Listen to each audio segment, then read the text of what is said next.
Senhora Presidente e senhores deputados, dizia Alexis de Tocqueville que a liberdade local molda e conforma a liberdade geral.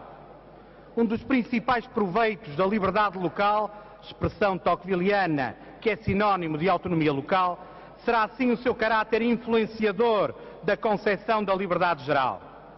Com Tocqueville, a liberdade local deixa de viver em função de si mesma, evade-se da clausura dos muros da cidade e transforma-se num dos elementos essenciais da construção da liberdade dos modernos. A ideia contemporânea de sistema democrático, benéfico e robusto implica a existência de entidades administrativas de poder local suficientemente sólidas para cumprir as suas específicas missões de interesse público local, ao mesmo tempo que se mostram capazes de inculcar as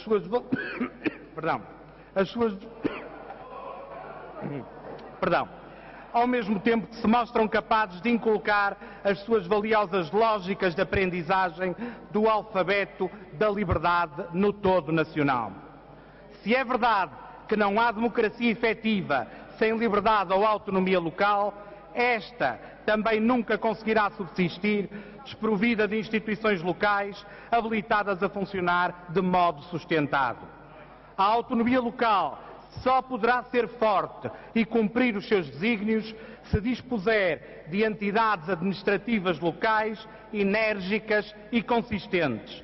Ao contrário, se as entidades de poder local repousarem em estado de debilidade política e administrativa, mantendo-se apenas pela força desinteressada da inércia e tendo como escopo principal a sua mera subsistência formal, a autonomia local de pouco servirá ao interesse público, seja este local ou geral. O PSD sempre colocou o princípio da autonomia local no patamar mais elevado da sua ideia da democracia. Deste modo, o PSD considera as freguesias como saudáveis e desejáveis singularidades portuguesas que devem ser acauteladas e resguardadas das vicissitudes do presente e do futuro. Mas reconhecer a necessidade e as múltiplas virtudes das freguesias é muito diferente de defender a sua situação presente. Muito pelo contrário. Desprovidas de meios logísticos, financeiros e humanos e tantas vezes carecidas da população que visam servir, grande parte das freguesias portuguesas encontram-se exauridas e fragilizadas numa situação indigna que nega a todo o tempo a lógica da autonomia local. O atual mapa das freguesias, intocável há mais de 150 anos, mantém 151 freguesias com menos de 150 habitantes e contém 2.282 freguesias com menos de 1.000 eleitores, mais de metade entre estas com menos de 500 eleitores, sendo este número consideravelmente mais elevado se considerarmos apenas o número de habitantes. As freguesias portuguesas têm de evoluir, devem ganhar escala em massa crítica para poderem sobreviver. Este é um dos objetivos prioritários desta reforma.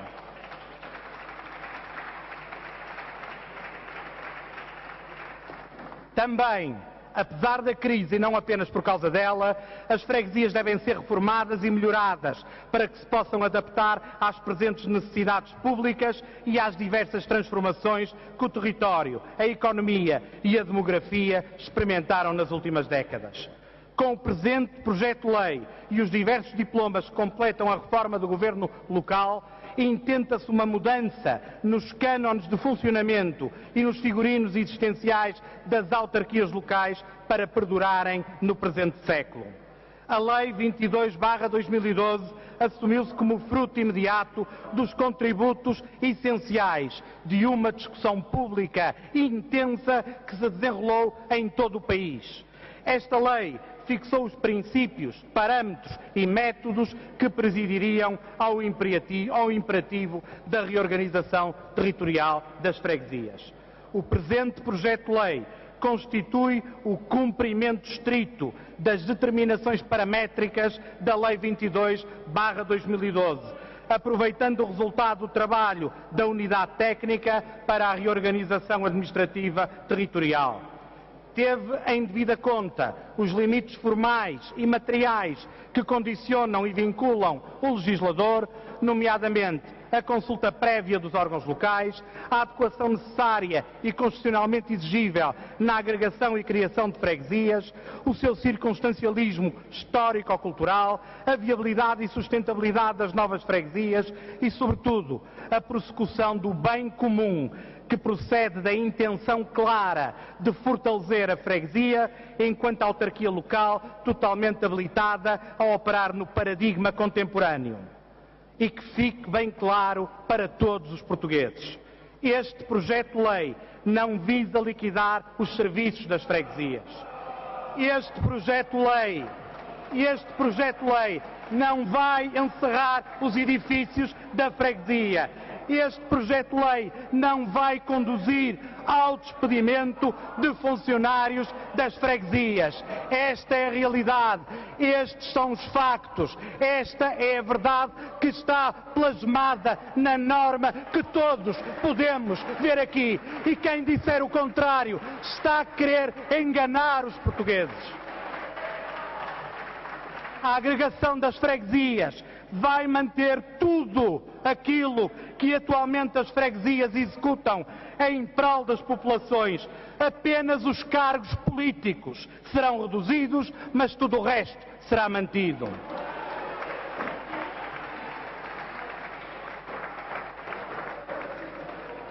Senhora Presidente e senhoras e senhores deputados, não fomos nós que anunciamos reiteradamente a necessidade de eliminar as freguesias, nem que colocamos essa condição e os seus prazos no memorando de entendimento com a Troika. Contudo, esta maioria tem plena consciência de estar perante uma oportunidade que não pode ser desperdiçada, de iniciar uma reforma do Estado que, defendendo a autonomia local, vise racionalizar e tornar mais eficiente e sustentável a administração pública que a todos deve servir. Senhora Presidente e senhores deputados, ao contrário do que muitos falsos profetas anunciaram, esta reforma vai mesmo ser concretizada.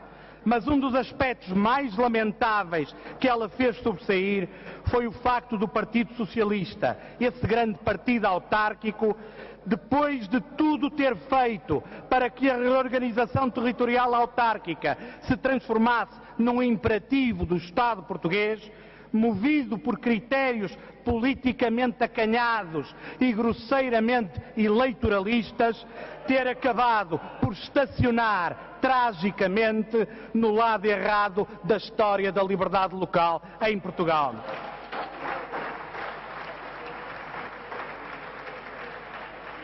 Senhora Presidente e senhoras e senhores deputados, se os fins prioritários desta reorganização territorial pudessem ser sintetizados numa só frase, ver-nos-íamos compelidos a regressar a Tocqueville, quando o grande pensador francês ensinou: sem instituições locais fortes, uma nação pode oferecer a si mesma um governo livre, mas ela não reterá o espírito da liberdade. Disse.